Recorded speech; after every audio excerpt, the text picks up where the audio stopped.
अच्छा जी, IS40 के MCQ जी भाई मेरे भाई, बैठ जाओ जल्दी बैठो, शाबाश। आपकी नई किताब जो है उसमें भी 17 ही है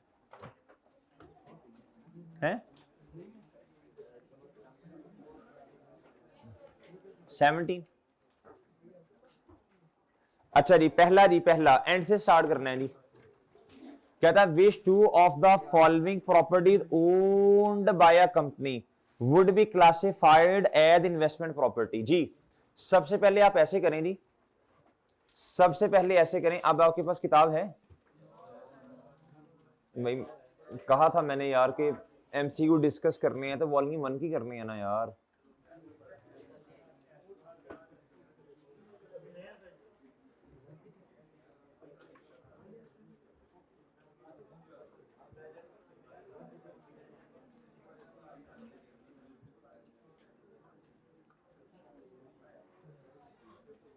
भाई जल्दी से ना ये एग्जांपल्स पढ़ लो जल्दी से, इन्वेस्टमेंट प्रॉपर्टी में क्या क्या चीजें आनी है, एग्जांपल्स पढ़ो, शाबाश जल्दी करो जी। चलो अभी चलो शाबाश, फ्री बैच वालों पढ़ो भाई।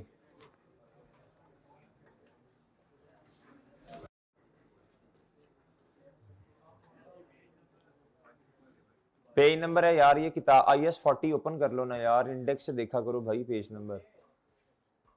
नंबर इंडेक्स से देखा करो, इंडेक्स से।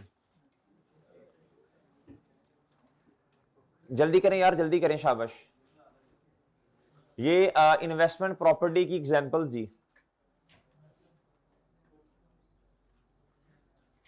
इन्वेस्टमेंट प्रॉपर्टी की examples, land held for long term capital appreciation.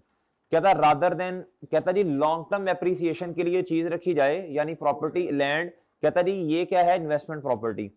कहता land held for currently undetermined use, कहता इसका भी अभी पता ही नहीं है किधर इस्तेमाल करना है, इन्वेस्टमेंट प्रॉपर्टी। कहता जी building owned by the entity and leased out, कहता आपकी है और आपने किराए पे दे दी। ले सर बिल्डिंग की बात करने ना जी। कहता ए बिल्डिंग दैट इज खाली and is held to be leased out, और आपका इरादा है इसको किराए पे देंगे, रेंट पे देंगे। Property that is being constructed और developed for future use as investment property. ये तो आसान है ना, आपका मकसद ये है कल को जी रेंट पे देनी है या कैपिटल एप्रिसिएशन। अच्छा एक छोटी सी बात और, कैपिटल एप्रिसिएशन का जो लफ्ज इधर इस्तेमाल होता है ना मेरे भाई, वो शॉर्ट टर्म के लिए नहीं होता, लॉन्ग टर्म में होता है। सही है सर, ये हमने सारी बातें पढ़ी, मैं रिवाइज करवा रहा हूं एक दफा ताकि रिवाइज हो जाए। कहता जी मोटी मोटी बातें अगर मैं करूं ना, कहता वो चीजें इन्वेस्टमेंट प्रॉपर्टी नहीं है, कौन सी। कहता जी held for sale in the ordinary course. कहता property in the process of construction और development for sale in the ordinary course of business. कहता property in the process of construction और डेवलपमेंट फॉर सेल, आपने future में sale करना, IS2 हो जाएगा। Property acquired exclusively with view to subsequent disposal in the near future, ये भी IS2 हो जाएगा भाई। Property acquired exclusively for development resale, भाई IS2 हो जाएगा। ऑनर ऑक्युपाइड IS16 है भैया। कहता property held for future use as IS16 है जी। कहता held for future development and subsequent use as owner occupied IS16 है जी। इसमें जो इंपॉर्टेंट पॉइंट था मैंने अर्ज की थी ये है, याद है जी, प्री बैच वालों पोस्ट बैच वालों। कहता property exception, property occupied bye employees, employees नहीं। कहता अगर प्रॉपर्टी एम्प्लॉयज उसमें रेंट पे रह रहे हैं, आपकी है, कहता चाहे आप वो रेंटल जो मार्केट में चल रहा उतना ही ले रहे हो, फिर भी कहता आपने इसको इन्वेस्टमेंट प्रॉपर्टी नहीं कहना बल्कि ऑनर ऑक्युपाइड कहना है। कहता owner occupied property awaiting disposal, ये तो वेट कर रहे हैं ना डिस्पोजल का, इसके लिए स्टैंडर्ड होता है IFRS 5, अभी आपके वो सिलेबस में नहीं है। ओके मेरे भाई, ऑनर ऑक्युपाइड में दो चीजें, एडमिन पर्पस और in the use in the production और सप्लाई ऑफ गुड्स और सर्विसेज। डन मेरे भाई। ले सर ये मोटी मोटी सी बातें, स्कोप हमने डिस्कस किया इसका। आए भाई इधर, बताएं नहीं जल्दी से, शाबाश इसका जवाब बता दें, ये पास्ट पेपर के क्वेश्चन हैं जी भाई। Property occupied by an employee paying market rent, no.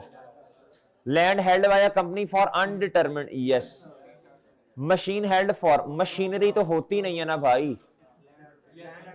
भाई देखो ये ना बड़ी इंपॉर्टेंट बातें हैं, इसलिए ना आपने बहुत ध्यान से MCQs को पढ़ना है। Building held by a company for long term, जी एप्रिसिएशन, यस जी। Which of the following falls under the definition of investment property? Owner occupied property awaiting disposal? No. Owner property occupied by employee? No. Land held for G. Property held for future development and subsequent use? No. उठा उठा के उधर से example दे रहा है वो जी मेरे भाई। कहता जी कैलकुलेट द प्रॉफिट और loss under both cost and fair value model. पहले जहन में लेके आए, अगर तो मेरे भाई फेयर वैल्यू मॉडल है, क्या है बच्चों सर, आपकी जो किताबों में फेयर वैल्यू आ रही है अपडेटेड वाली, उसका कंपैरिजन आपने सेल प्रोसीड से करना है। कॉस्ट मॉडल में डेप्रिसिएशन होती है, बुक वैल्यू के साथ सेल प्रोसीड्स का कंपैरिजन होगा। Entity purchase and investment property on 1 January 18 35 million. Property की लाइफ है 35 साल, यानी 35 माइन और रेजिडुअल वैल्यू 0 है, यानी 1 साल की डेप्रिसिएशन 1 रुपया 1 मिलियन। क्या था 3 साल गुजर गए एट 31 दिसंबर 2020, यानी 18 गुजरा 19 गुजरा 20 गुजरा, 3 साल गुजरे भैया। 3 रुपए की डेप्रिसिएशन माइनस करने के बाद 32 रुपए की बुक वैल्यू है। द प्रॉपर्टी की फेयर वैल्यू है 42 रुपए भाई मेरे, ये तो फेयर वैल्यू है ना।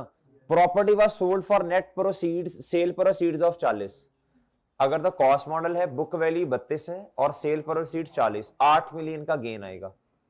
और मेरे मासूम दोस्तों वैल्यू मॉडल है भैया, आपका एसेट 42 पे किताबों में पड़ा और 40 सेल प्रोसीड, 2 का लॉस होगा। जवाब बता दीजिए। डन।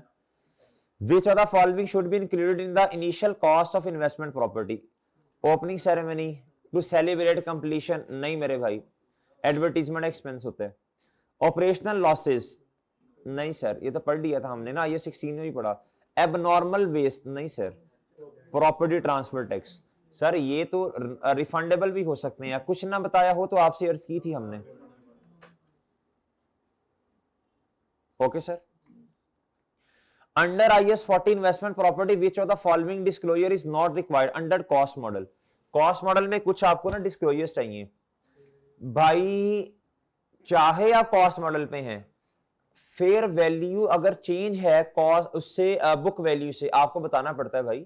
और बात समझे हो, और बताना पड़ता है ना भैया। कहता जी फेयर वैल्यू प्रॉपर्टी बताना पड़ता है जी, ये बात। कहता डेप्रिसिएशन मेथड, हाँ ये तो बताना ही पड़ता है। Reconciliation of carrying amount beginning, हाँ। ओपनिंग एसेट्स, एडिशन, और सही है भाई डिस्पोज, जी बताना पड़ता है। रेजिडुअल वैल्यू ऑफ प्रॉपर्टी तो हमने कभी भी नहीं बताई बच्चों आज तक जी। ये बच्चों ये जवाब है जी, रेजिडुअल वैल्यू। भाई रेजिडुअल वैल्यू कहीं आपने अंग्रेजी में लिखा कंपनी की रेजिडुअल वैल्यू, बिल्डिंग की रेजिडुअल वैल्यू इतनी है, या एसेट जो भी है। Which two of the following fall under the definition of investment property? जी एम्प्लॉय ने ऑक्यूपाई की, ये तो IAS 16 है। A building owned by entity and leased out under an operating lease, yes ये रेंट पे दी होती है ना, ऑपरेटिंग लीज का मतलब है रेंटल्स। क्या था property being constructed on behalf of third party? ये तो भाई बीइंग कंस्ट्रक्टेड, ये तो आपकी है ही नहीं, ये तो प्रॉपर्टी ऑनरशिप ही आपकी नहीं है, बाकी बातें तो बात की हैं जी। ये तो ठेकेदार नहीं होता भाई, कंस्ट्रक्टर जो होता है। कहता land held for long term, जी मेरे भाई यस सर। सर आगे आए जी। कहता what would be the increase in profit और लॉस एंड OCI? 2 सवाल पूछ लिए उसने, एंड का लफ्ज है क्या बच्चों? कहता जी फॉर द इनकम, कहता जी फॉर द ईयर एंडेड 30 जून 2019। 2 सवाल पूछ लिए उसने। कितने सवाल पूछे भाई? 2 सवाल पूछे। कहता जी AL uses cost model for its investment property and fair value model for investment property। PP के लिए बच्चों कौन सा मॉडल, और इसके लिए कौन सा मॉडल, और जी fair value model investment property के लिए। AL has an office building which was being used for admin purpose, which was being used for admin purpose, admin purpose के लिए बिल्डिंग इस्तेमाल हो रही है। PP एट 1 जुलाई 2018, तारीखें गौर से पढ़नी है, और हमारे साल के अंदर 30 जून 19। बिल्डिंग की कैरिंग अमाउंट 20 मिलियन है। ओके बच्चों, बिल्डिंग PP जो है, on that rate the building was let out to a third party, किराए पे दे दिया। लेट आउट का मतलब क्या होता है जी? कहता जी हाँ जी ट्रांसफर, वेल डन शाबाश। 16 से कहां ट्रांसफर भाईजान? उसमें इसमें मॉडल कॉस्ट है जी, इसमें कौन सा है? ओके सर जी, ओके भाई। अच्छा जी, कहता जी अब चीज को ना अपडेट करना पड़ेगा आपको, यानी ये हमने पढ़ा था, एग्जाम्पल भी की थी किताब की भाईजान। अगर है जी कॉस्ट मॉडल और आगे है फेयर वैल्यू मॉडल, तो भैया IAS 16 के अंदर आपके पास एक मेथड है जी रिवैल्यूएशन वाला। पहले रिवैल्यू करो, क्या करो? कहता जी 20 मिलियन है जी साल के शुरू में। कहता जी बहुत तवज्जो से, कहता था building had a fair value of कितना जी 23 मिलियन ऑन 1 जुलाई 2018। कहता एंड ₹23 मिलियन ऑन 30 जून 2019। किस तारीख पर ट्रांसफर है मेरे भाई? बुक वैल्यू कितनी है बोलो शाबाश। रीवैल्यूड अमाउंट कितनी है उसी सेम तारीख पे? बताएं ये ₹3 का क्या है? ये सर सरप्लस 3 डन। ये जाएगा OCI में, याद है आपको? और मेरे भाई अब 23 पे बिल्डिंग आ गई आपकी, या फेयर वैल्यू मॉडल है। अब ये जो इंक्रीज आ रहा है ना 1 साल के बाद, ये क्या है? 0.4 मिलियन का फेयर वैल्यू गेन है। ये जवाब है बच्चों। डन डन मेरे भाई। ये पास पेपर के सवाल है, पूछता है इस तरह। वो रिवाइज हुआ सर? कहता जी which of the following properties fall under the definition of investment property and therefore within the scope of IAS 40। Property occupied by, नहीं भाई ये बार बार वही बातें पूछ रहा है, इस 40 में और है ही कुछ नहीं। A building owned by entity and leased out, हाँ यार ये तो है। प्रॉपर्टी बीइंग, नहीं ये तो रिपीट हुआ है मेरा ख्याल है। अच्छा मजे की बात बताऊं, ये जो MCUs हैं ये ICAP की अपनी जाती किताब के हैं, वो इधर से उठा के भी दे देता कभी कभी। बात समझे हो? आप देख लेना, रेपिटेशन होती है भैया। इसलिए भाई, इसलिए मेरे भाई MCQs वाले लेक्चर लाजमी लेने हैं। और MCQs को जब आप सॉल्व करते हैं ना, छोटे छोटे क्वेश्चंस, बड़े बड़े क्वेश्चंस की वर्किंग ऑटोमेटिकली पक्की होना शुरू हो जाती हैं। और बात समझे, कॉन्सेप्ट्स बनते हैं MCQ से। क्या बनते हैं जी?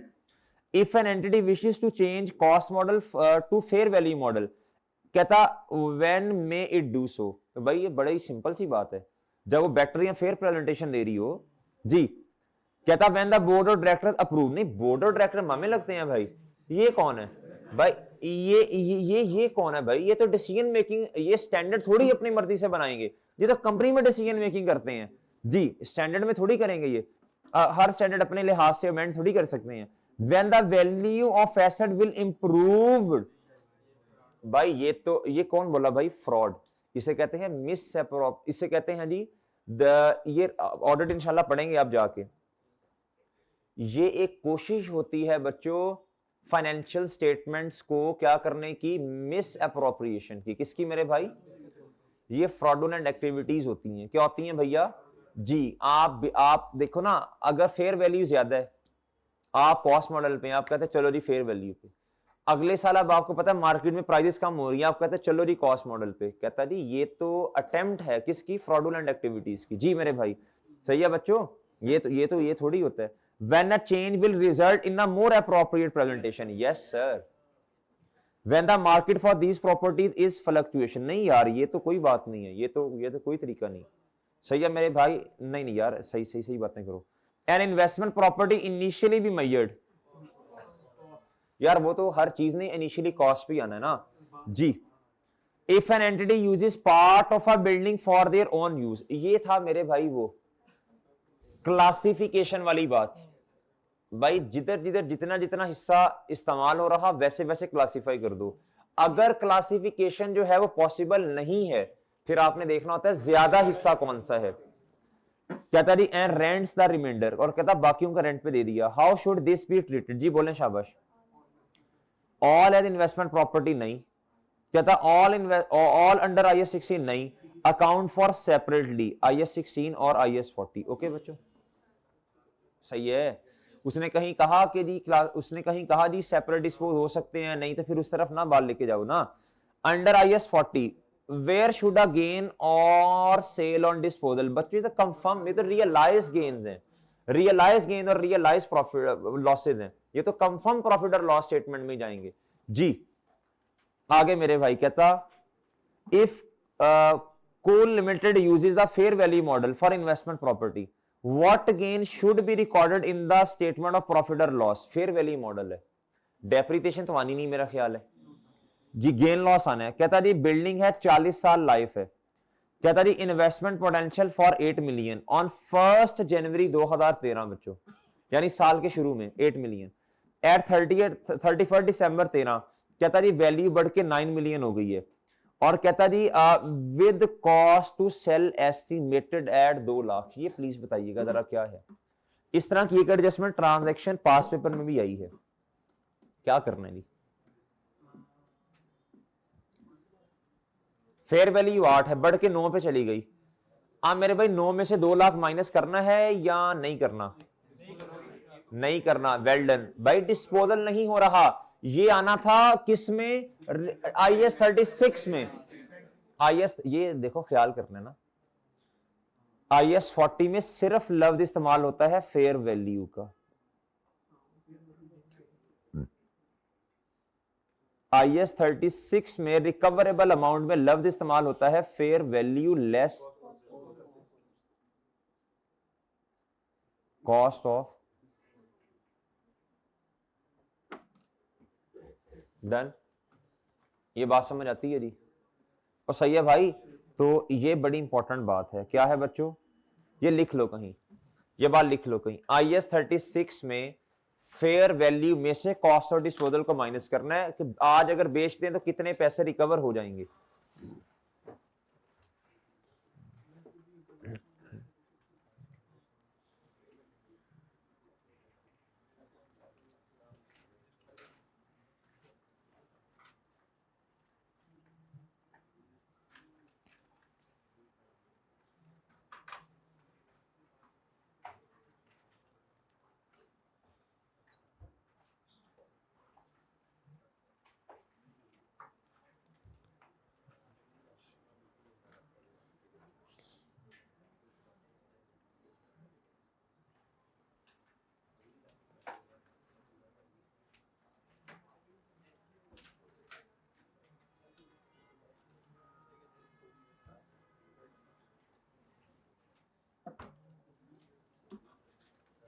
जी भाई जल्दी जल्दी जल्दी, शाबाश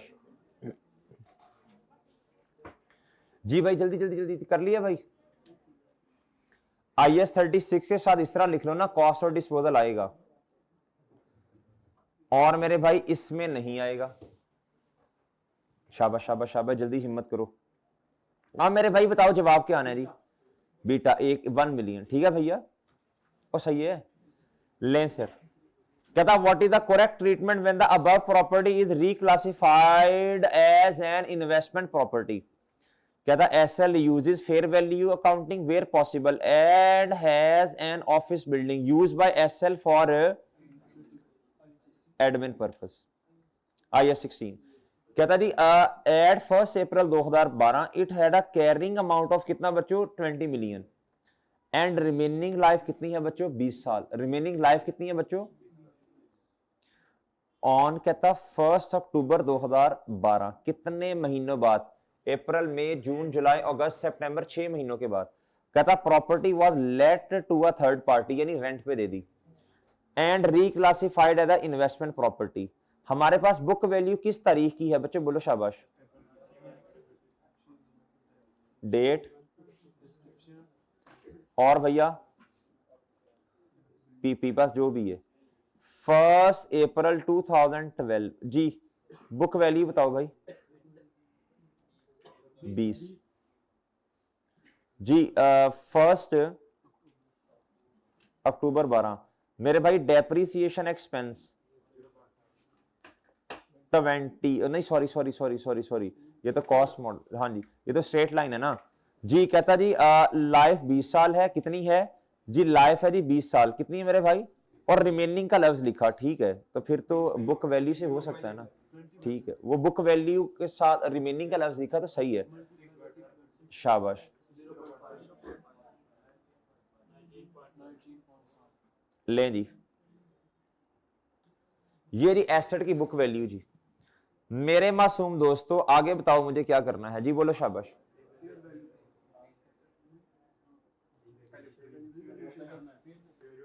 जी। ऐसे नहीं बेच देना, पहले एसेट को क्या करो, रिवैल्यूएशन, रिवैल्यूएशन जी, रिवैल्यूड अमाउंट कितनी,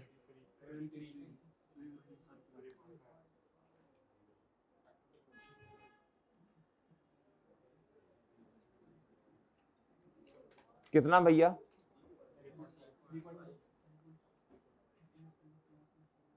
ऐसे ही है जी, लेनी 3.5, डन मेरे भाई।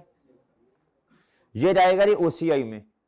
उसके बाद कहता जी 1 अक्टूबर पे ये हुआ ना, हमने ट्रांसफर किया, कहता और फिर फेयर वैल्यू बढ़ के काउंटिंग पीरियड के एंड पे होगी 23.4। अब जब हम ट्रांसफर करेंगे ना बच्चों, चलो रिवाइज करवा देता हूं, ये जब ट्रांसफर करेंगे तो आपका बच्चों इन्वेस्टमेंट प्रॉपर्टी क्या हो जाएगी, डेबिट कितने से, और पीपी क्या हो जाएगा बच्चों, कितने से, ये लेंगे। ओके सर, ये एंट्री होगी 1 अक्टूबर 2012 पे, और मेरे भाई 31 मार्च 13 पे भी एक एंट्री होनी है।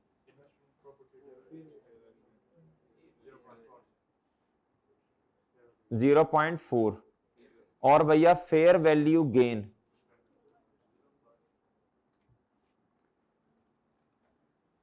लें, डन। बढ़ के प्रॉपर्टी चली गई बच्चों किधर, 23.4 पे, डन बच्चों, डन है सर जी।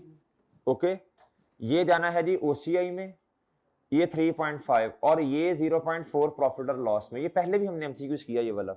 हाँ, इसमें थोड़ा सा ये था जी, इसमें उसने 6 महीने की डेप्रिसिएशन भी हमसे निकलवाई, मिड ऑफ द ईयर पे उसने ट्रांसफर किया, डन भैया। सर क्या था, which of the following property owned by an entity would be classified as an investment property, जी आप बता दें जी। But which no longer and now, ये तो लीज रीसेल है ना, ये तो नहीं होगा, ये बीटा जवाब है। क्या था, land purchase for its investment potential, क्या था, planning permission has not been obtained for building construction of any kind. भाई लैंड भी तो इन्वेस्टमेंट प्रॉपर्टी का पार्ट है ना, बिल्डिंग की भी इजाजत नहीं मिली, हम तो लैंड को इन्वेस्टमेंट पोटेंशियल के लिए उसको इन्वेस्टमेंट प्रॉपर्टी कर लेंगे। अब बात समझ आई है।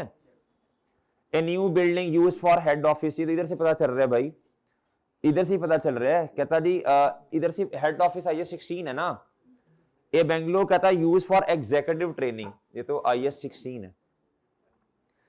कहता what value would go through the statement of profit और loss in the year.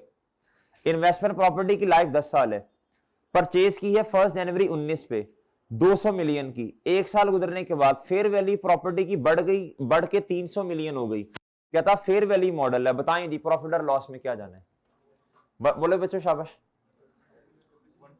Depreciation कितों जानी पई, डेप्रीसिएशन किधर से आ गई, फेयर वैल्यू मॉडल है, फेयर वैल्यू मॉडल है बच्चों,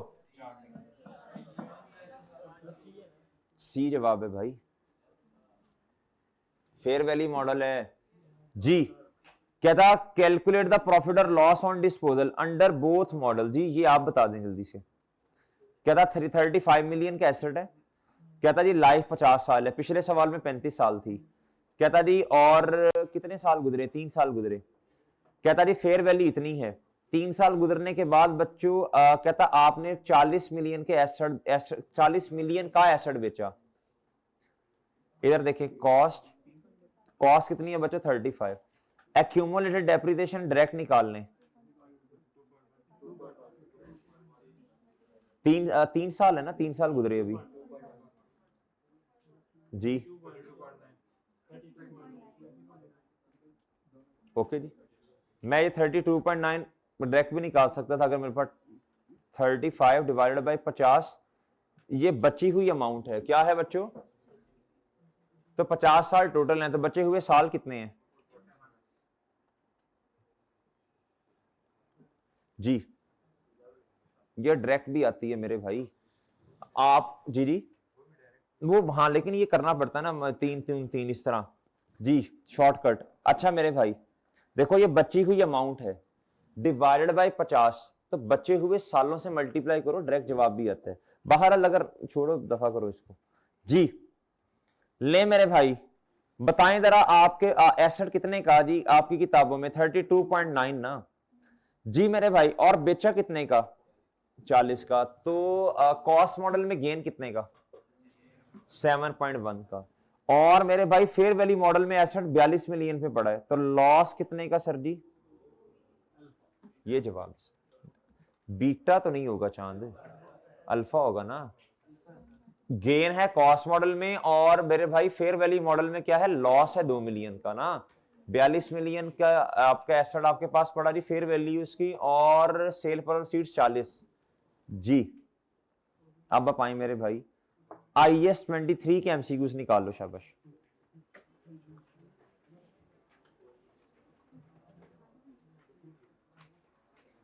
देखें जरा अपनी किताबों में यही है, 18 तक ही है। देखो देखो जरा देखो, नई किताब में 18 ही है। इसके बाद ना बोर्विंग कॉस्ट में से एक MCQ और आया था अभी रिसेंट अटेम्प्ट में। अभी रिसेंट अटेम्प्ट में ना एक MCQ आया था बस, वो क्वालिफाइड एसेट वाला। बस वो टेस्ट हो भी गया मेरा ख्याल है। क्या था? Which of the following statements are correct? क्या था? इन्वेस्टमेंट इनकम ऑन द, अच्छा अब देखो ये सारी बातें इंशाल्लाह रिवाइज होंगी भाई। जो इन्वेस्टमेंट इनकम है क्या है बच्चों? वो टेम्परेरी इन्वेस्टमेंट इनकम है भाई। जो कैपिटलाइज वाला पीरियड है और स्पेसिफिक आपने लोन लिया, उसके लिए मुझे असूल बता दें, वो कैपिटलाइज होगी। स्पेसिफिक लोन, कुछ सरप्लस फंड्स बचे भैया, वो वाला टन्योर जो आपने इन्वेस्टमेंट की स्पेसिफिक लोन के केस में, सर जी वो कैपिटलाइज होगी। जनरल लोन की इन्वेस्टमेंट इनकम अगर आपने कैपिटलाइज की, इक्विटी हो गया, कुछ भी हो गया भैया, वो प्रॉफिट और लॉस में जाएगी। अगर बच्चों काम रुक गया, सस्पेंशन है। सस्पेंशन दो तरह की है, याद है मेरे भाई? एक है रूटीन और एक नॉन रूटीन। अगर तो रूटीन है तो सवाल में ऐसे समझना जैसे कुछ है ही नहीं, सेम वैसे जैसे सॉल्व करते थे पहले। और अगर नॉन रूटीन है, अनयूजुअल, नॉन रूटीन का लफ्ज आ गया, सही है बच्चों, या not a part of project का लफ्ज आ गया, सर ये क्या होती है? ये होती है नॉन रूटीन। एक और लफ्ज है जो स्टैंडर्ड्स में लिखा, पहले भी बता चुका हूं 2-3 दफा। कभी कभी ऐसा होता है, कहता है जी काम रुक गया, हाउ एवर एडमिन नेचर का काम जो है ना वो चल रहा है। इसका मतलब है जी ये सस्पेंशन रूटीन नेचर की है। It is a part of a project. क्या है बच्चों? ये पास पेपर में क्वेश्चन हमने किया था, उसमें भी एज इट इज लफ्ज लिखे थे। ये स्प्रिंग 24 का सवाल था शायद, स्प्रिंग 24 का सवाल था। पढ़ लो जाके, जल्दी करो शाबाश, अगर आपके पास किताब है तो।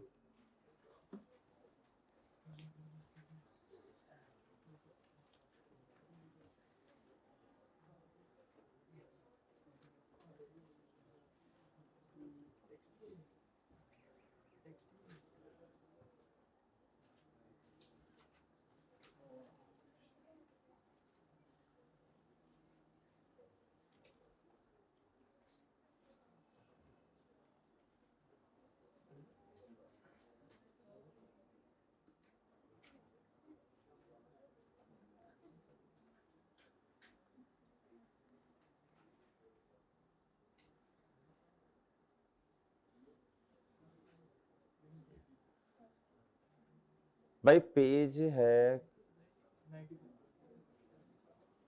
ये क्वेश्चन कौन सा? अच्छा ये तो क्वेश्चन मैं खोल लिया। ये देखो भाई, ये देखो जरा, ये पॉइंट नंबर 2 पढ़ो एडिशनल इंफॉर्मेशन में। कह रहा था construction work was suspended from 1 जुलाई से लेकर 31 जुलाई तक, एक महीना। However substantial technical and admin work was carried during, मुझे बताओ ये रूटीन सस्पेंशन है नॉन रूटीन? रूटीन। कहता टेक्निकल नेचर का काम, एडमिन नेचर का काम हो रहा है अभी। और सही है भैया जी, और बात समझ गए भाई, ये रूटीन नेचर है। क्या है बच्चों? ये नोट भी लिखवाया था, घर जाके देख लेना, इस क्वेश्चन के साथ इंशाल्लाह नोट लिखा होगा आपने जी। बातें मेरा ख्याल है मोटी मोटी डिस्कस हो गई। आए क्वेश्चन करते हैं। क्या था? Investment income on temporary investment income of unused fund of general borrowing is taken to profit और लॉस। 100% बात सही है, कैपिटलाइज नहीं करना।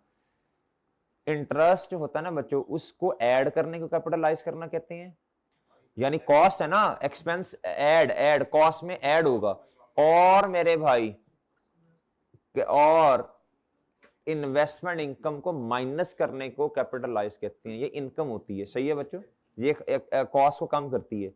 Capitalisation of borrowing cost always commences, always का लफ्ज लिखा, गौर से पढ़ना। कहता as soon as construction of a qualifying asset begin, 100% गलत है। आप क्राइटेरिया देखेंगे लेटर ऑफ वाला, भैया कंस्ट्रक्शन पेमेंट पहली, वो कोई भी हो सकती है, वो आपने अथॉरिटीज को की हो, चाहे आपने कोई भी पेमेंट हो भाई, उसके बाद स्पेसिफिक लोन रसीद की तारीख भी देखनी है, और ये भी देखना है। ये वन ऑफ फैक्टर है, सिर्फ सोल फैक्टर नहीं है। ये सोल का मतलब अकेला यही है, इसके अलावा बाकी चीजें भी देखनी है।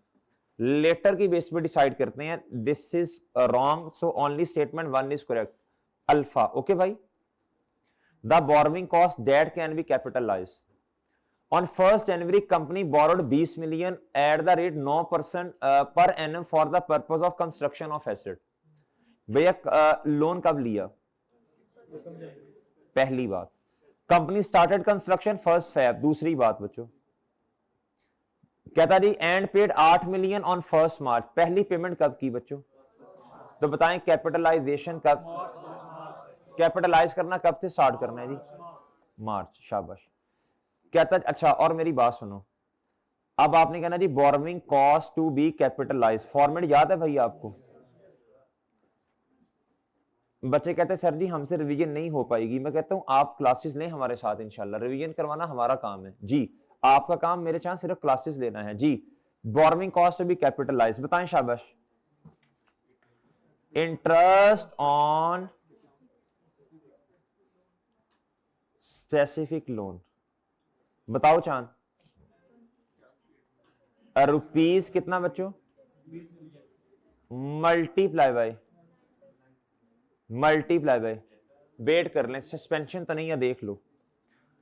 कहता द एसेट रेडी फॉर, देखा अभी मसला आ गया था ना, एसेट रेडी फॉर यूज है जी 1 सितंबर 21 पे, तो भाई ब्रेक लगाओ ना, ये तो कंप्लीट हो गया ना। हम सब वो तो रेडी टू यूज है, हम तो सब्सटेंशियल की बेस पे भी रोक देते होते हैं। मार्च अप्रैल मई जून जुलाई अगस्त, देखा भी गलत हो जाना था, मेरे जहन में नहीं था, मैंने तो मैं क्यों रुका, मैंने कहा कोई वो देख ले सस्पेंशन तो नहीं है, बताइएगा भाई जी। लेस,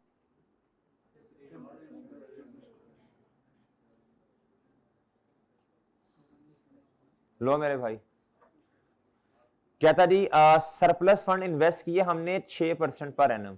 अब देखें देखें मेरी बात सुने, कहता जी 1 मार्च से लेके देखें कोई आपके पास सरप्लस फंड पड़ा तो नहीं है। आपने लोन लिया था 20 मिलियन का, मेरे भाई पहली पेमेंट आपने की 1 फैब पे, 12 मिलियन रह गए, इससे हमारा कंसर्न ही नहीं है। ये फैब वाला जो है ना, ये तो प्रॉफिट और लॉस में जाएगा ना, सीधी सी बात है भाई। ये तो ये जो जनवरी वाला महीने का सरप्लस फंड है, ये किधर जाएगा बोलो शाबाश। और फैब वाला भी, फैब का जो 12 मिलियन, आप देखो ना 20 में से हमने कितना माइनस कर दिया, 8 किया। ये हमारे पास 12 मिलियन पड़ा है 1 फैब पे, पड़ा हुआ है ना भाई, और 1 जैन पे ये पड़ा।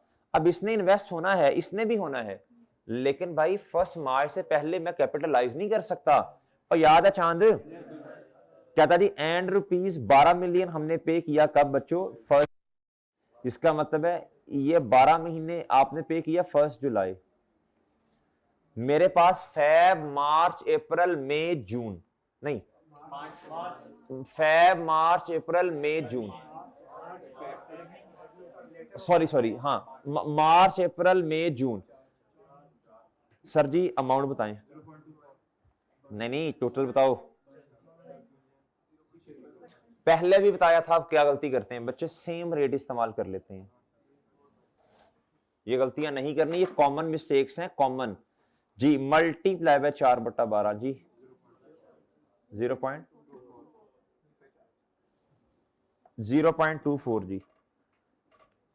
जी बताएं शाबाश, जवाब क्या आना है? 0.66। ओके सर जी, डन मेरे भाई, डन। बताएं जवाब किधर है? 0.66, अच्छा 1000 में किया ना, हम मिलियन में कर रहे हैं, तो मिलियन में कन्वर्ट कर दो।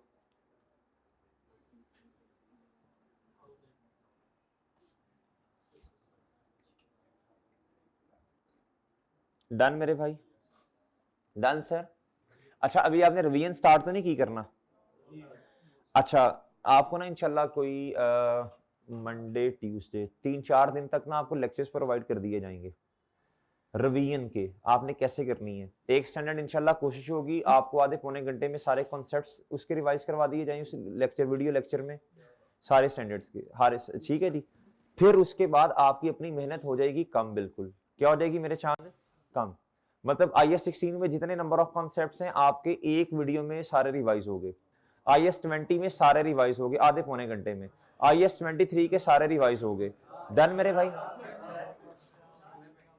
अच्छा फिर अगली बात सारे आपके आपने 1.5 की स्पीड पे लगा के 2 पे नहीं जाना, 1 पे मैंने नहीं कहा, 1.5 पे। जो बच्चे जिनको समझ नहीं आती 1.5 पे 1 पे ही रहे।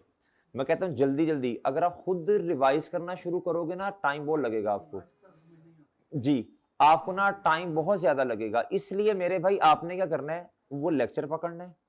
आपने देखा जी आज मैंने IAS ना 20 रिवाइज करना है, ओके सर, आपने पकड़ा लेक्चर, आपने जी वो लेक्चर लेना शुरू करना है। वो इंशाल्लाह जीरो से ही पढ़ाया होगा सारा, बताई होगी, टू द पॉइंट बातें की, आपने वो लेक्चर ले लेना है। उसके बाद मेरे भाई आपने अब अपनी रिवीजन स्टार्ट कर देनी है। अब जो कॉन्सेप्ट्स होंगे ना, जितने नंबर ऑफ कॉन्सेप्ट्स हैं वो आप ना आपको हो जाएगा सर मैंने सारे रिवाइज कर लिए हैं, अब मुझे अपनी मेहनत नहीं करनी, अब मैंने सिर्फ सवाल प्रैक्टिस करने हैं। आई बात समझ? और काफी स्टैंडर्ड्स के, काफी हद तक काफी स्टैंडर्ड्स के मेरे भाई जो मेजर सवाल हैं जिससे पूरा टॉपिक रिवाइज होता है वो भी मैंने उसमें रखे हुए हैं, वो भी करवाए हैं, ठीक है जी। वो भी इंशाल्लाह आपकी मेहनत कम हो जाएगी जी। ये वाले लेक्चर भी साथ साथ लेते रहो, इंशाल्लाह रिवीजन हो जाएगी, कोई मसला नहीं है। अभी तीन के सवाल हमने अभी करने हैं और IS 16 के मिक्स स्टैंडर्ड वाले, वो मिक्स स्टैंडर्ड भी रिवाइज हो जाएंगे इंशाल्लाह जी। जी मेरे भाई, जी जी। अच्छा जी चलो इधर आ जाओ, वापिस आ जाओ, शाबाश। Which of the following statement correct in context of cap जी जी, वेलकम सर, वेलकम जी। हाँ हाँ, नहीं वो रिवीजन प्लान, कुछ बच्चों की पहले तैयारी बहुत अच्छी होती है, वो कहते हैं सर हम सिर्फ ये वाले सवाल कर लें पास्ट पेपर्स वाले ये हो जाएगा, लेकिन कुछ क्वेश्चंस पास्ट पेपर्स के अलावा भी बड़े अच्छे होते हैं जो ट्रीटमेंट आज तक नहीं आए पास्ट पेपर्स में। तो वो हमने फिर ढूंढे होते हैं ना कि यार इसमें ये ट्रीटमेंट, इसमें ये पास्ट पेपर में टेस्ट नहीं हुआ, हो सकता है, फिर वो वाले भी निशान लगा के दूंगा ना, वो रिवीजन प्लान आपको देंगे ना इंशाल्लाह जी। Which of the following statement is correct in context of capitalization of borrowing cost? If funds have been arranged from various general borrowings, एक से ज्यादा लोन है जनरल, क्या था, the amount to be capitalized is based on weighted average cost of borrowings। 100% accurate बात है, ऐसे ही है ना, weighted average cost, weighted average rate निकालते हैं। Capitalisation always commences as soon as expenditure for the asset is, criteria नहीं देखना, capitalisation always continues until asset is brought into use. बच्चों देखो बात सुनो, ऑलवेज को नहीं, सबस्टेंशियली कंप्लीटेड, लिखो लिखो लिखो लिखो लिखो लिखो। देखो हर स्टैंडर्ड के अपने अपने अल्फाज हैं, ब्रॉट इनटू यूज का मतलब IS 16, सही है ना मेरे भाई जी। सबस्टेंशियली कंप्लीट आपने रोक देनी है बच्चों, कैपिटलाइज करना। ब्रॉट इनटू यूज का लफ्ज क्या है बच्चों, गलत है, सबस्टेंशियली कंप्लीटेड का लफ्ज सही है। कहता capitalisation always commences as soon borrowing cost, नहीं बच्चों, बोरोइंग कॉस्ट और इंकर्ड का मतलब है आपने लोन लिया, अब जब लोन ले लिया तो भैया इसके फौरन बाद बोरोइंग कॉस्ट इंकर्ड होना शुरू हो जाएगी, सही है मेरे भाई। लेकिन ये क्राइटेरिया तो नहीं है, ये तो वन ऑफ फैक्टर है मेरे चांद जी, अल्फा सही है। Capitalisation of borrowing cost should be suspend when ये देखा when substantially all the activities necessary to prepare a qualifying asset for its intended use or sale are complete। yes 100% accurate बात। during a temporary delay which is a necessary part of the process of getting an asset ready, भाई इसमें suspension तो नहीं करते आप, इसमें तो आप कंटिन्यू करते हैं, क्या करते हैं बच्चों, ये तो रूटीन सस्पेंशन है, क्या है बच्चों, इसका क्वेश्चन पे कोई इंपैक्ट नहीं होता।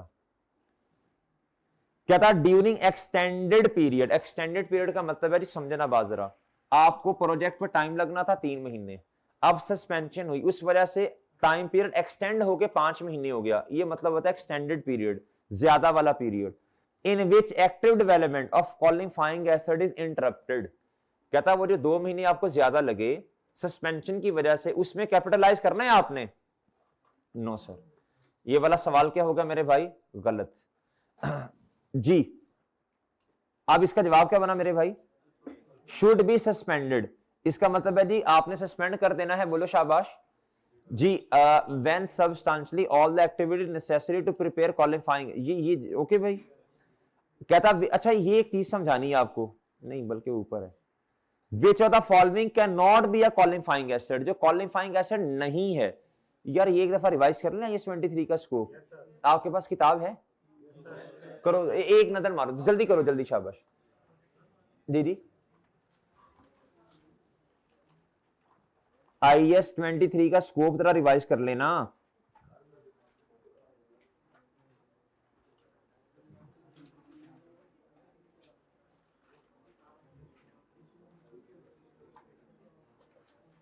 भाई ये देखो जरा, क्वालिफाइंग एसिड इन्वेंटरीज बनाने में सब्सटेंशियल टाइम पीरियड लगता है, प्लांट्स मैन्युफैक्चरिंग प्लांट्स, इनको सब्सटेंशियल टाइम पीरियड लगेगा। पावर जनरेशन, ये आपको बताया था, पावर हाउसेस के लिए ना उनको चाहिए होता है जी बड़े बड़े प्लांट्स। इनटेंजिबल एसेट्स क्या बच्चों? IS 38 जी। पेटेंट राइट्स, इनका सॉफ्टवेयर्स, इन्वेस्टमेंट प्रॉपर्टीज, इनको कंस्ट्रक्ट करने में भी अगर सब्सटेंशियल टाइम पीरियड लग रहा है तो ये क्वालिफाइंग एसेट्स। फाइनेंशियल एसेट नहीं जी। Inventory that is manufactured short period of time, ये नहीं जी। Asset that are ready for it intended use when acquired, ये आया था जी MCQs 2 नंबर का, और बात समझे हो जी? पढ़ लिया मेरे भाई आपने? आए सर इधर अब आप जी। कहता कहता बताएं जो क्वालिफाइंग एसिड नहीं है इन्वेंट, बच्चों नॉर्मल अजम्पशन होती है, ये है ना मैन्युफैक्चरिंग प्लांट भी है, ये नहीं है बच्चों, ये सॉरी, तो यही तो जवाब है जिसको मैंने क्रॉस किया, यही तो जवाब है भाई जिसको मैंने क्या किया है? क्रॉस किया जी। जी जी भाई वाला यार 15 का अल्फा होगा ना? चार्ली कैसे? कहता when substantially all the activities necessary to prepare a, अच्छा उसने सस्पेंशन की बात की है, ओ हाँ सही कह रहे हो, उसने सस्पेंशन की बात की, सीजेशन की बात नहीं की। एक कॉन्सेप्ट है जी, हाँ एक कॉन्सेप्ट है सस्पेंशन का, एक है जी सीजेशन का। सीजेशन का मतलब होता है रोक देना, पक्का पक्का रोक देना, पक्का पक्का रोक देना, खत्म कर देना पक्का पक्का। सस्पेंशन का मतलब है टेम्परेरी बेसिस पे रोकना। During extended period in which active development, इसमें तो नहीं होनी चाहिए ना, तो सवाल था क्या? कहता जी शुड बी, हाँ तो ये ठीक है ना, ड्यूरिंग एक्सटेंडेड पीरियड, जो ज्यादा टाइम लगा हमने एक्टिव डेवलपमेंट में। अब क्वालिफाइंग, कहता जब क्वालिफाइंग एसिड रुक गया, उस पर नहीं हमने क्या किया बच्चों? काम नहीं किया, उस पर कंस्ट्रक्शन नहीं की, तो भाई ये नहीं होना चाहिए ना, ये वाला सी। ये सस्पेंशन है और ये सीडेशन है, और ये क्या है भैया? ये है जी सस्पेंशन, ठीक है भाई, ये लिख लो शाबाश, लिख लो। ये सस्पेंशन है, ये रूटीन सस्पेंशन है, इस पे तो कोई इंपैक्ट नहीं होता, ये सीडेशन है। अच्छा जी, कहता विच of the following is not qualifying acid under IS 23। अच्छा ये मैस प्रोड्यूस इन्वेंट्री मैं समझाता हूं अभी आपको क्या होती है, ये पढ़े पहले। मैन्युफैक्चरिंग प्लांट तो है ना, इन्वेस्टमेंट प्रॉपर्टी तो है, मेड टू ऑर्डर इन्वेंट्री और मैस प्रोड्यूस इन्वेंट्री। भाई मैस प्रोड्यूस इन्वेंट्री का मतलब ये होता है कि वो वाली इन्वेंट्री जिसको बनाने पर सबस्टेंशियल टाइम पीरियड ना लगे। सर नेचर क्या होती है इसकी? नेचर ये होती है भैया, आपने क्या, हमें रॉ मटेरियल बनाया, रॉ मटेरियल बनाने के बाद आपने प्लांट के अंदर भैया वो रॉ मटेरियल क्या बच्चों पुट किया, अब क्या उसका नाम है, मशीन ने प्रोसेस किया, प्लांट ने प्रोसेस किया, और यूनिट्स मेरे भाई एक ही वक्त पर कोई 60-70 हजार 1500 2000 बन गए। इसको बनाने में सबस्टेंशियल टाइम पीरियड नहीं लगा, ये बल्कि क्या उसका नाम है, घंटों में ही यूनिट्स बन गए हैं। क्या हो गया बच्चों? इस तरह की इन्वेंट्री को कहते हैं बच्चों मैस प्रोड्यूस इन्वेंट्री। क्या कहते हैं बच्चों जी? इधर लिख लो शाबाश इसके साथ। ये IS 23 में लफ्ज हमारी रीडिंग के दौरान भी इस्तेमाल नहीं हुआ था, ये एक नया लफ्ज है आपके लिए, लिख लो। मैस प्रोड्यूस मैंने लिखवाया था कहीं? अच्छा चलो, लिखा हुआ कहीं ना कहीं है। ले मेरे भाई, तो फिर बताएं ये वाला। अच्छा, मेड टू ऑर्डर इन्वेंट्री का मतलब, मेरी बात सुन लें, अगर सिर्फ लफ्ज लिखा है ना इन्वेंट्री का, मेड टू ऑर्डर का मतलब है आपने कंस्ट्रक्ट करनी है, किसी ने आपको कहा, किसी के कहने पे, किसी के बिहाफ पे आपने कंस्ट्रक्ट करनी है। तो भाई अगर ये लिखा है तो आपने इसे हमेशा समझना जी ये इस पे सबस्टांशियल टाइम पीरियड लगेगा। ठीक है, उन्होंने एग्जांपल्स के अंदर इन्वेंट्री का लफ्ज लिखा हुआ है। अगर इन्वेंट्री के बारे में सवाल आ जाए और कुछ ना लिखा हो, आपने क्या कहना है बच्चों? बोलो शाबाश। इस पे सबस्टांशियल टाइम पीरियड लगेगा। मैस प्रोड्यूस इन्वेंट्री के बारे में बच्चों क्या गुफ्तगू की हमने? इस पर सबस्टांशियल टाइम पीरियड नहीं लगता। मैस प्रोड्यूस का मतलब ही ये है भैया, रॉ मटेरियल तैयार किया और मशीन में क्या उसका नाम है जी, रॉ मटेरियल पुट किया जी, अब क्या उसका नाम है, यूनिट्स तैयार हो गए। सही है भैया जी, एक ही दफा बल्क में यूनिट्स तैयार हो गए। कहता जी GL is constructed an office building and capitalizing borrowing cost in accordance with IS 23. The office is almost complete का मतलब समझा दें। Substantially, शाबाश शाबाश। कहता था only remaining work is to install furniture when it's substantially complete. Is GL allowed to continue capitalizing borrowing cost? No. Done मेरे भाई। कहता which of the following is not a condition to commence borrowing cost? वो तीन condition है ना। कहता जी expenditure incurred हो, बिल्कुल। Borrowing cost are being incurred, आपने लोन ले लिया, अब बोरोइंग कॉस्ट इंकर्ड होना शुरू हो जाएगी। Yes. Repayment of borrowing has commenced, ये तो कहीं भी नहीं पढ़ा हमने, तो नॉट का लफ्ज है तो यही सही है। फिर कहता activities to produce the asset for its intended use और सेल हैव कमेंस्ड। तो कहता है ना कंस्ट्रक्शन रिलेटेड वर्क स्टार्टेड, ये वो बात कह रहे हैं। कहता जी when activities to prepare an asset for its sale और यूज आर सस्पेंडेड, कहता जब सस्पेंड हो जाए, बोरोइंग कॉस्ट मस्ट बी, बताएं, एक्सपेंस्ड आउट। जब सस्पेंशन आ जाए बच्चों तो आप क्या करते हैं? बोलो शाबाश। अच्छा, सस्पेंशन के बारे में आपको नोट भी लिखवाया था, अगर कुछ ना बताया हो तो क्या दमशन लेनी है? हैं? अगर कुछ ना बताया हो, क्या बताया था प्री बैच वालों? एक दफा पढ़ लो क्या लिखवाया था, पढ़ के बताना है, अंधा धुंधा बताना।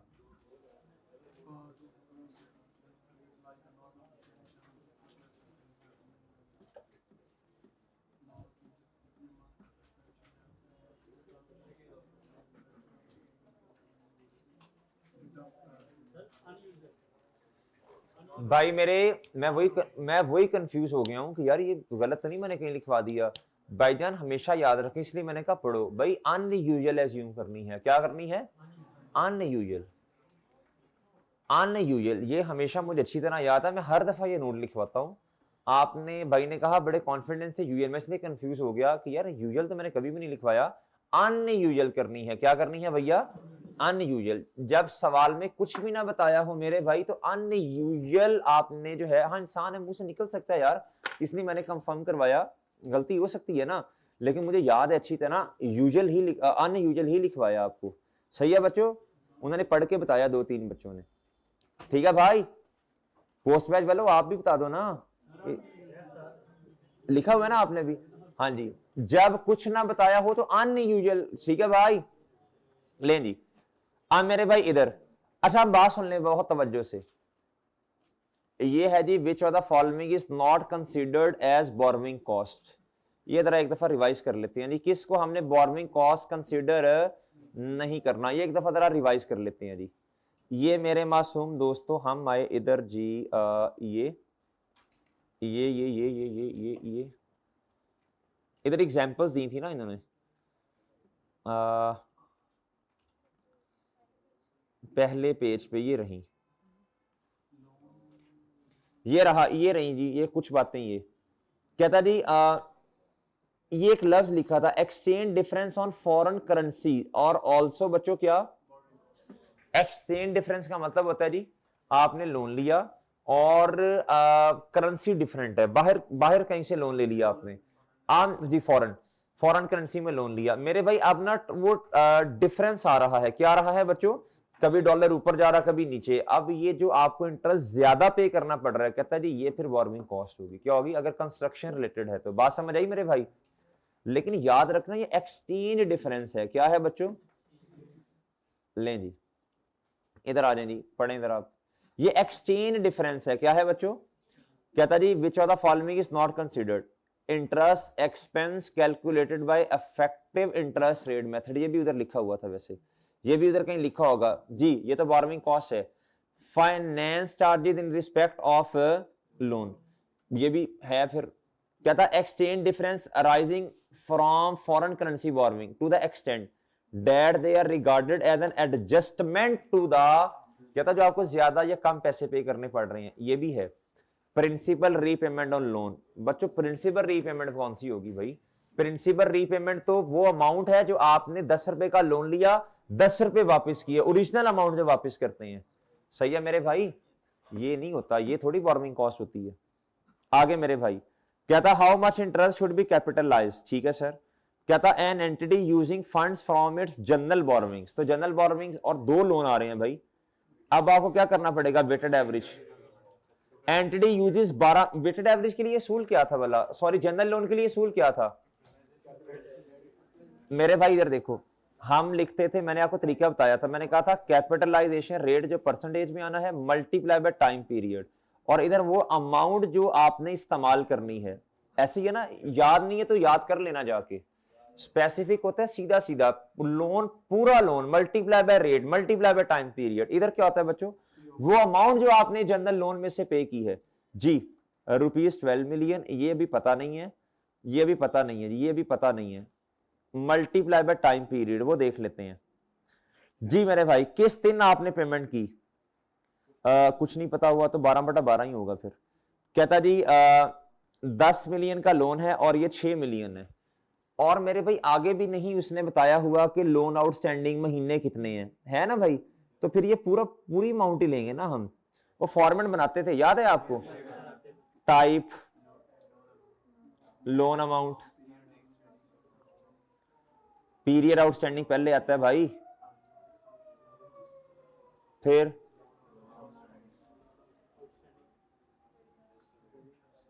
मेरे भाई, फिर भैया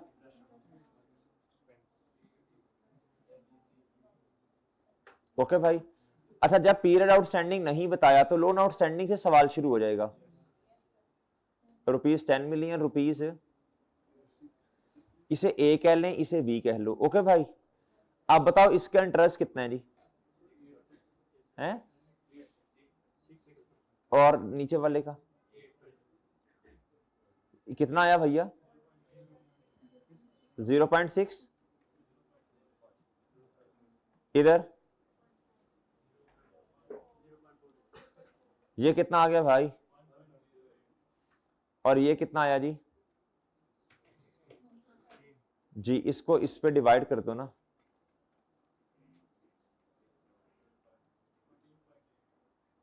कितना भैया, सही बता रहे हो,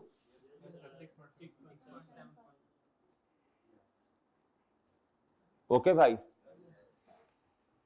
जी 6.75%। टाइम पीरियड अब पता नहीं कितना है भाई, पता ही नहीं है अब तो कितना, ये मिलियन है ना, तो वो 0.810 आना था, फिर आपने मिलियन में कन्वर्ट कर दिया, ठीक है भैया। जवाब आ गया भाई, ओए आ गया, चलो ये रिवाइज हो गया ना आपका अब जी, ओके भाई, ठीक है ना जी। आगे जी कहता what amount should be capitalise as borrowing cost in respect of this, capitalise पूछ रहा है भैया। इसमें भी क्या करना है बोलो शाबाश, दो लोन्स हैं, कितने हैं बच्चों, ऑन 1 जुलाई। अब आपको बता भी रहा है, कहता 50 मिलियन आपने विड्रॉ किया, कितना भैया, कहता जी और कंस्ट्रक्शन कंप्लीट हुई 19 में जाके, लेकिन आपने तो अपने साल के एंड पे रुक जाना है आप भैया, ऐसे ही है।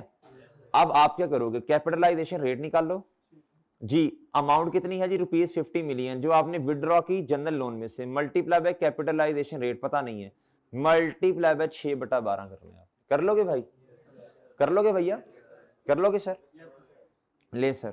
क्या था? Calculate the borrowing cost to be capitalize in respect of this year end 31 December 19 है। जैस limited has borrowed 24 million to finance the factory of a building. जी ये स्पेसिफिक है। Construction is expected to take, substantial भी है, capitalize कर रहे हैं।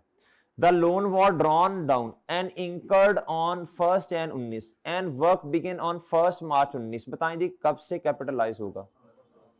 10 महीने रेलिवेंट है। अच्छा जी सबसे पहले तो मुझे बता देना जी इंटरेस्ट ऑन स्पेसिफिक लोन कितना भैया? ₹24 मिलियन मल्टीप्लाई बाय कितना?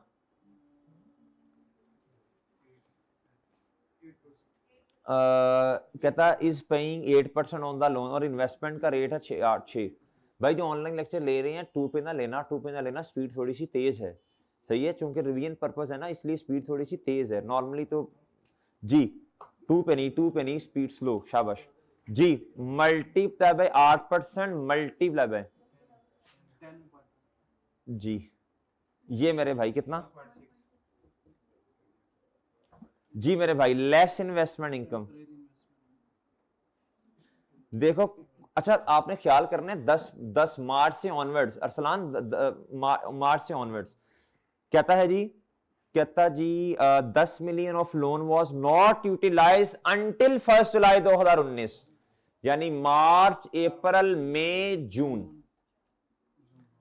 जी कहता जी ₹12 million multiply by 6% multiply by 4/12 ji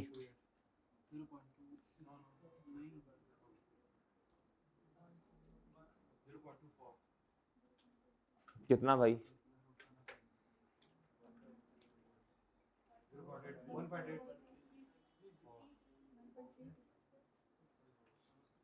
okay sir ये तक बातें समझ आ रही हैं जी? लो जी हैं ये तो जवाब ही नहीं आ रहा। अच्छा वो 10 मिलियन था। हाँ बताओ कितना है? 0. कितना 28 तो ये आया 32। उसने मिलियन में किया तो 13,20,000 आ जाएगा, फिर ए भी नहीं आ रहा भाई।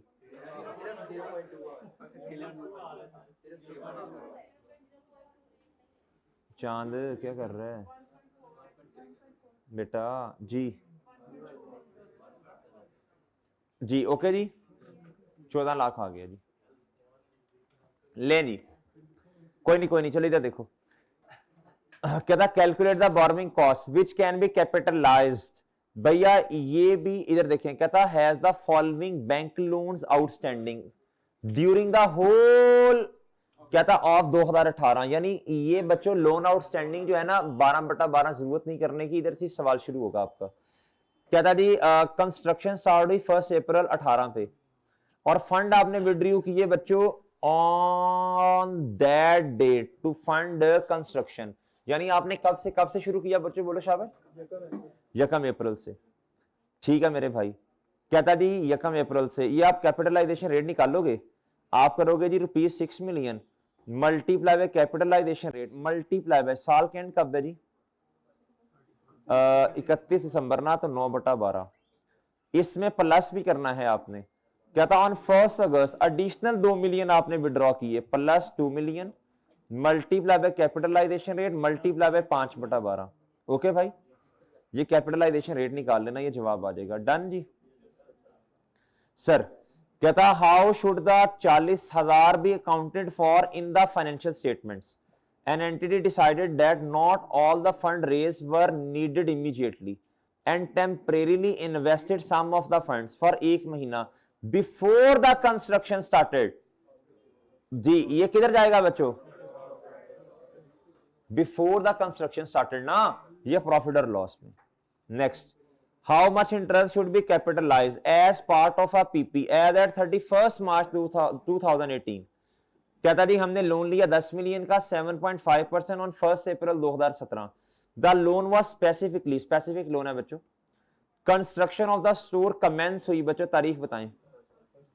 इसका मतलब है 1 मई से लेके बच्चों, और कहता है ready for use on 28 Feb but did not open for trading. ये तो इररेलेवेंट बात है, हम तो इससे भी पहले सब्सटेंशियली पे कैंसिलेशन कर देते हैं जी।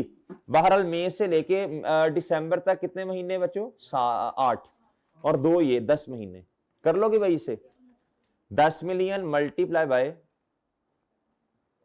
7.5% मल्टीप्लाई बाय 10/12। ओके बच्चों, आ जाएगा जवाब, आ जाएगा भाई।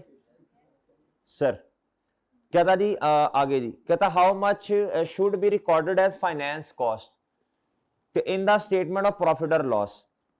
कहता जी 10 मिलियन का लोन आया, 7.5% जी रेट है। ये सारा क्वेश्चन वही है, अब वो पूछ रहा है फाइनेंस कॉस्ट प्रॉफिट और लॉस में कितनी जानी है। आपने तो लोन रीपे नहीं किया ना, तो 1 अप्रैल तक हमने कैपिटलाइज किया है। अप्रैल और मेरे सॉरी हमने किया बच्चों कहां तक? फेब तक। तो भैया मार्च वाला जो महीना है ये, और मेरे भाई हमने तो 1 मई से कैपिटलाइज करना शुरू किया ना, वो जो 1 महीना पहले वाला था ये भाई, साल का एंड है 31 मार्च 2017 18। ये स्टार्ट हुआ होगा जी 1 अप्रैल 17 पे, इधर से लेके इधर तक ये है बच्चों कैपिटलाइज वाला पीरियड। क्या है बच्चों?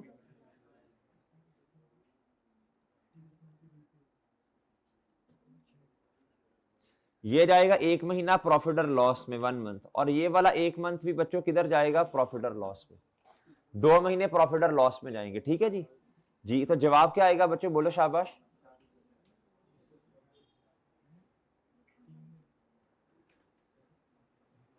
ओके सर जी। क्या था? Which two of the statements are सही? Borrowing cost must be capitalise if they are directly attributable. बिल्कुल 100% एक्यूरेट बात है। कहता है बोरोइंग कॉस्ट शुड सीज, रोक दें, to be capitalise once the related asset is substantially complete. 100% accurate बात है। Borrowing cost must be capitalise if they are directly at non current asset और क्वालिफाइंग एसेट में फर्क होता है जी। सारी non current asset qualifying asset नहीं है। अगर एक ऐसा नॉन करंट एसेट जो आपने खरीदा भैया, वो तो एक्वायर किया ना, उस पर बोरोइंग कॉस्ट कैपिटलाइज तो नहीं होनी, जहां बनाने में सब्सटेंशियल टाइम पीरियड ना लगा। कहता बोरोइंग कॉस्ट में be capitalise if they are directly attributed. में भी नहीं भाई, में नहीं। ओके सर, बस डन मेरे भाई। यहां असल में ना मीटिंग का टाइम हो गया, मैं जूम सेशन है भाई जी। ठीक है, क्या है? आपने चैप्टर भी करवाना था। मैंने थोड़ी सी थी करेक्शन ऑफ एरर की। चलें ठीक है भाई, इधर रोक दें।